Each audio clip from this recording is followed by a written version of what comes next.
All right, so we're going to break down the second conference semi-final matchup here, the Miami Heat versus the Philly 76ers. And this one here, firstly, I think we need some insider here with an injury, report for these picks for us because I think both of us picked the Jazz, okay, in the last round. And then Doncic came back, and then obviously came back probably earlier than we thought. He probably could or should come back. And obviously, Dallas won. So again, how bad is Embiid's eye? that's the $1 million question here. Is he going to miss 2 games, or is he going to miss more than 2 games? Okay, and obviously the first 2 games he does miss on the road. Okay, so obviously, coming back to Philly, if he comes back into the lineup, what could be the situation there? I think if anything, Philly have shown is that they've got a bit of attitude, because people are sort of really hating on them. They hated on them at the start of the season because of Ben Simmons. They hated on them because then they traded him for Harden, and everyone loves to hate on Harden. Okay, and then they came in here and now they want to hate on Doc Rivers because he's got this record where he just can't close out playoff games and series and in that sort of situation. And I think they've got a whole bunch of extra motivation to prove people wrong. At the same time, Miami have their own injury sort of concerns too. Obviously, Lowry's out. I think game one definitely, and I think is it his hamstring? I think that yeah. So I think that's there's question marks there again. How long will Lowry be out for? Butler's already a little bit sore. He probably won't sort of admit it, but he's already sore in the second round, and he's a key component that he has to stay on the court. So I think this is going to be a real sort of a who can stay healthier series, who's going to come back series, and I think it's going to be a lot closer than expected. And I sort of thought about this one all day, and I've sort of like, which way would I go here? Who's got sort of the more supporting cast? Who could step up? And I sort of talk about at times the best player on the floor is really important. Okay, and I think if everyone was healthy right now, you'd have to sort of say Embiid is the best player on the floor out of these two teams, especially with the campaign he's had this year. Don't get me wrong, Miami have great players too, that can obviously step up in that sort of situation. But I think take away these sort of injury concerns and these health sort of concerns. The X factor here has to be Harden. Okay, Harden now will get his usage will come up. Okay, he'll be asked to score 30. Okay, like he's done for many seasons. Okay, and Maxi will have to be his sidekick and come out and drop 20. Okay, and Tobias Harris will have to come out and obviously be able to get buckets too, and play the sort of good sort of supporting basketball he's played all season long. And I'm actually going to pick Philly. I'm actually picking Philly in 7.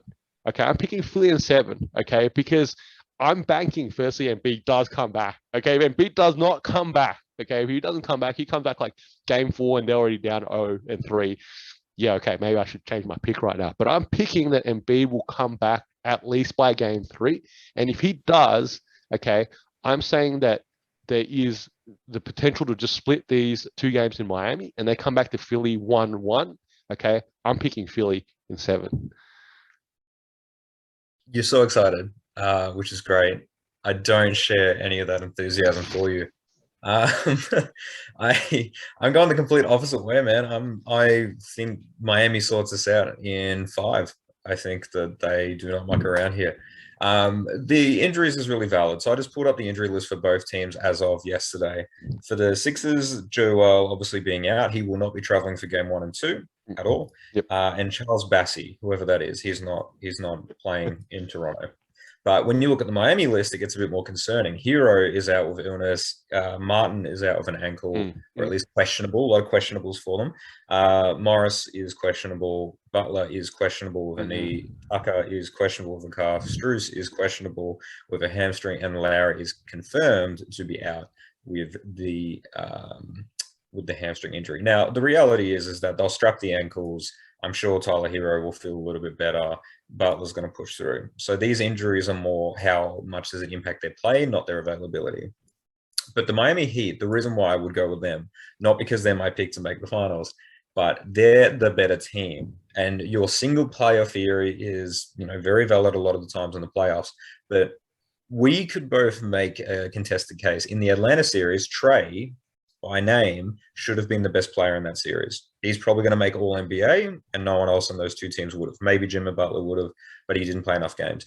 They shut him down. They had a team philosophy to shut him down. Now, you probably can't stop Embiid, right? And they probably don't have the size to do it. You know, Bam obviously is quite versatile, but doesn't have the size to match up. But without him playing, all the attention can go to Harden. Harden's already proved that, hey, you can just one-on-one guard me, and I'm probably still going to struggle to get by you. He wants to pass it, but he doesn't have the players to pass it to. And you factor in the last thing, the coaching factor. All disrespect to Doc Rivers at this point, the man that couldn't close a series to save his life. I'd be very curious to look at what he's like when he is leading a series, what his closing elimination frame rate is. What's he saying? Like, what's his rate? What's his rate of actually like beating teams and finishing a series? He doesn't make great adjustments. The whole like question, why wasn't Embiid in a game when it's a 30-point lead with 3 minutes to go? There's those kind of things. The reality is Eric Spoelstra is going to game plan effectively for the Sixers, and I don't think Doc Rivers is going to effectively game plan for the Miami Heat, because you're not game planning for one player on the Miami Heat. You're getting their philosophies. You're trying to cut all of the shooters out. You're trying to force, drives into the key or whatever it may be, but you're not funneling them to a good defensive big. I don't see it working for Philly at all on this one. I'm very pessimistic, unlike you. I'm saying this series is an opportunity for James Harden to change his narrative. Okay. If he can lead or take Philly back home 1-1, okay, and Embiid comes back, this becomes a real series. Okay. And I think, like I said, 76ers can get over the line. And that's why I think it's going to be a good series. And like you said, Heat are banged up. I'm sure they're going to, these players that are on the day-to-day list will suit some of them, okay, especially the key ones. All right. But health is going to be critical. Okay. And who comes back when and whatnot, it's going to be real fun to watch, I guess.